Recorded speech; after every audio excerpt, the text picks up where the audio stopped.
Kita mau merenungkan firman Tuhan pagi hari ini. Saya sebentar ya, saya beri judul Tuhan mengisi bejana yang kita sediakan.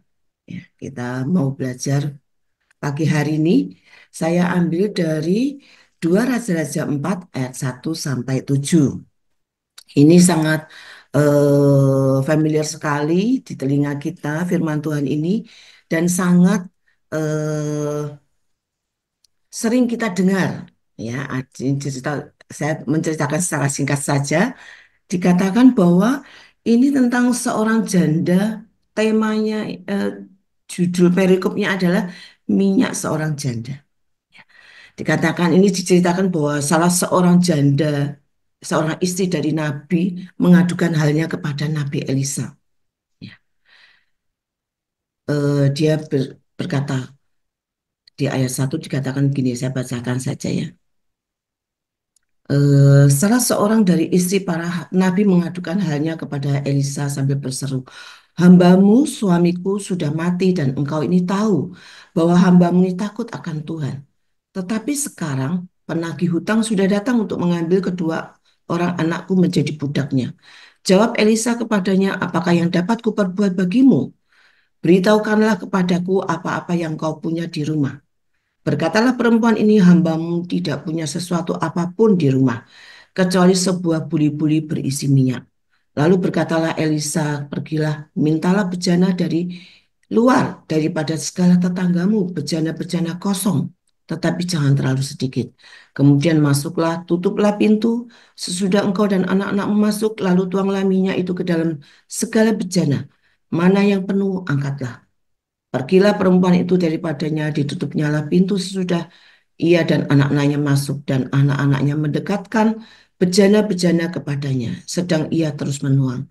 Ketika bejana-bejana itu sudah penuh, berkatalah perempuan itu kepada anaknya, "Dekatkanlah kepadaku sebuah bejana lagi." Tetapi jawabnya kepada ibunya, "Tidak ada lagi bejana." Lalu berhentilah minyak itu mengalir. Kemudian pergilah perempuan itu memberitahukannya kepada abdi Allah, dan orang itu berkata, "Pergilah, jualah minyak itu, bayarlah hutangmu, dan hiduplah dari lebihnya engkau dan anak sebentar.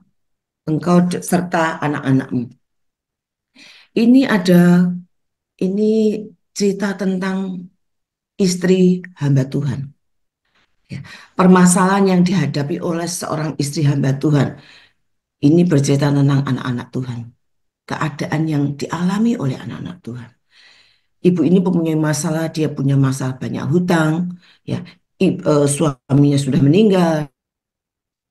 Dia seorang janda yang harus menghidupi anak-anaknya sendiri, mengurus pendidikan anaknya sendiri, dan dia harus menafkahi anaknya sendiri. Dan dalam kondisi yang keadaan eh, terjepit, dia sekarang punya istri hamba Tuhan mengalami masalah yang berat ya. Dia akhirnya datang kepada Elisa. Dia bilang, "Ini keadaanku sangat terdesak." Tetapi ada satu dikatakan Elisa berkata, "Apa yang kamu punya?" "Tidak punya. Kami tidak punya apa-apa ini." Bahkan penagih hutang sudah datang. Kita mau belajar ada 3 poin yang diajarkan oleh Elisa, yang diperintahkan oleh Elisa. Dan ini menjadi satu gambaran masalah yang dihadapi oleh eh, istri hamba Tuhan ini, ya, itu mungkin juga sering kita alami.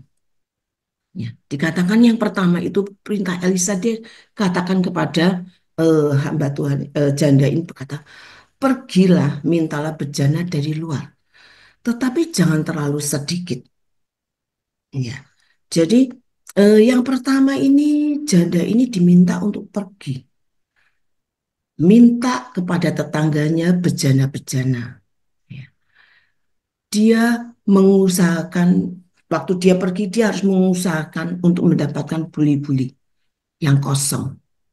Mungkin waktu dia pergi ke tetangganya banyak yang dia alami, mungkin ada penolakan ya, untuk dia mendapatkan buli yang kosong.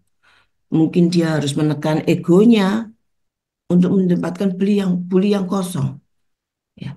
Dia harus selalu fokus kepada perintah Elisa. Kalau enggak dia sudah dapat dua tiga beli, cukuplah.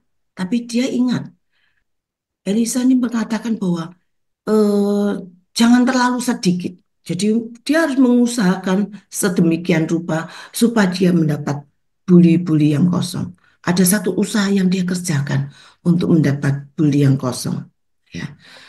Yang kedua, dikatakan begini. Yang kedua ini sebentar. Nah, ya. Yang dua perintahnya, masuklah, tutuplah pintu, lalu tuanglah minyak itu dalam segala bejana.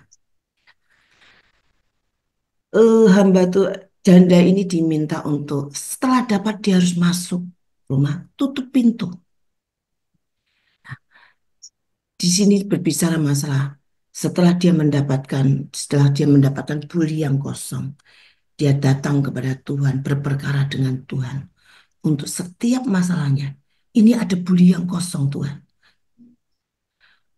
Ini perintah Tuhan bahwa dia harus mengumpulkan buli yang kosong. Yang kedua ini berbicara masalah dia harus berperkara dengan Tuhan untuk setiap pergumulannya. Yang ketiga dikatakan, sebentar, aduh ini, sebentar ya,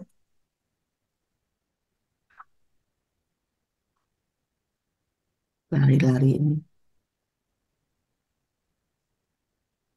Ya. Yang ketiga adalah minyak itu berhenti ketika tidak ada bejana yang kosong. Ya. Mungkin kita harus selalu mengusahakan ada tempat yang kosong untuk Tuhan isi dengan berkat-Nya. Saya waktu merenungkan firman Tuhan ini, ada satu perkara yang Tuhan ingatkan kepada saya. Mungkin kita sering mengalami seperti janda ini. Hati kita penuh dengan masalah-masalah, pikiran kita penuh dengan masalah, banyaknya masalah. Mungkin kita penuh dengan banyaknya orang yang menyakitkan. Hati kita penuh dengan kekecewaan. Ada juga masalah mungkin kehidupan kita, hati kita penuh dengan kekhawatiran. Ya, kekecewaan, kekhawatiran sering memenuhi hati kita. Bahkan mungkin masalah-masalah yang harus kita hadapi di kantor, di perusahaan, ya, di sekolah ataupun dimanapun, di masalah dengan hubungan dengan suami, istri, di keluarga, semua masalah-masalah itu memenuhi hati kita. Seperti janda ini yang dia penuh dengan kekecewaan, penuh dengan kekhawatiran, penuh dengan masalah, anaknya akan diambil, tapi dia harus mengusahakan hatinya. Dia harus mengusahakan ruang di dalam hatinya itu tidak dipenuhi oleh hal-hal itu. Dia harus mengosongkan, dia harus mengusahakan. Ya. Kita dikatakan bahwa dia harus mengusahakan buli-bulinya, ada buli-buli yang kosong. Dan kita demikian juga. Kalau hati kita dipenuhi dengan begitu banyak dengan kekecewaan masalah dan masalah-masalah yang ada, maka hati kita ini menjadi tidak ada tempat yang kosong untuk Tuhan berbicara. Ya. Kita harus menekan ego kita mungkin, menekan ego kita supaya eh, hati kita ada tempat-tempat yang kosong di mana Tuhan bisa mengisi berkat-Nya. Tuhan bisa berbicara. Kita berperkara dengan Tuhan. Kalau hati kita dipenuhi dengan masalah-masalah, pada waktu kita datang kepada Tuhan, kita tidak bisa mendengar suara Tuhan. Karena hati kita, pikiran kita penuh dengan semua masalah-masalah yang kita. Tetapi pada waktu kita mengosongkan hati kita, datang kepada Tuhan dengan hati yang terbuka kepada Tuhan, untuk Tuhan berbicara kepada kita, maka itulah kunci di mana berkat Tuhan bisa mengalir atas hidup kita. Kita bisa mengerti apa kerinduan Tuhan. Kita bisa mengerti apa jalan keluar dari Tuhan. Dengan cara kita harus menyediakan hati kita. Hati kita harus kita buka. Kita buang setiap hal-hal yang menekan hati kita sehingga kita bisa ada tempat ruang untuk Tuhan berbicara. Yang poin 3 dikatakan minyak itu berhenti ketika tidak ada bejana yang kosong. Ya, kita mau menjadi eh, anak-anak Tuhan yang selalu hati kita ada tempat untuk Tuhan berbicara.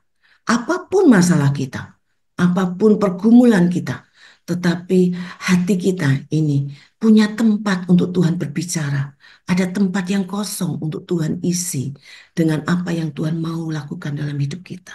Kita masih bisa mendengar apa yang Tuhan rindukan. Di tengah-tengah permasalahan Tuhan, kita masih bisa mendengar apa yang Tuhan rindukan dalam hidup kita. Banyak anak Tuhan karena banyaknya masalah dia sudah tidak bisa mengerti kerinduan Tuhan, hati Tuhan. Apalagi untuk memikirkan apa ya kerinduan Tuhan, membawa banyak orang datang kepada Tuhan, menggenapi visi Tuhan satu GKKD 5 kali. Sangat susah untuk kita mengerti kerinduan Tuhan pada waktu hati kita dipenuhi dengan permasalahan kita. Ya. Tetapi kita biarlah kita memiliki tempat yang kosong di dalam hati kita untuk Tuhan mengisi dengan berkat-Nya. Kalau kita lihat di Matius 5 ayat 6 dikatakannya, berbahagialah orang yang lapar dan haus akan kebenaran, karena mereka akan dipuaskan. Ini khotbah tentang Yesus, ya. Dikatakan bahwa berbahagia orang yang hatinya lapar dan haus akan kebenaran, karena mereka akan dipuaskan. Pada waktu kita datang kepada Tuhan dengan hati kita yang eh, kita bawa hati kita yang kosong kepada Tuhan untuk diisi dengan apa yang Tuhan rindukan, maka firman Tuhan kita akan dipuaskan. Hati kita akan dipuaskan dengan Tuhan sendiri. Kita akan berdoa.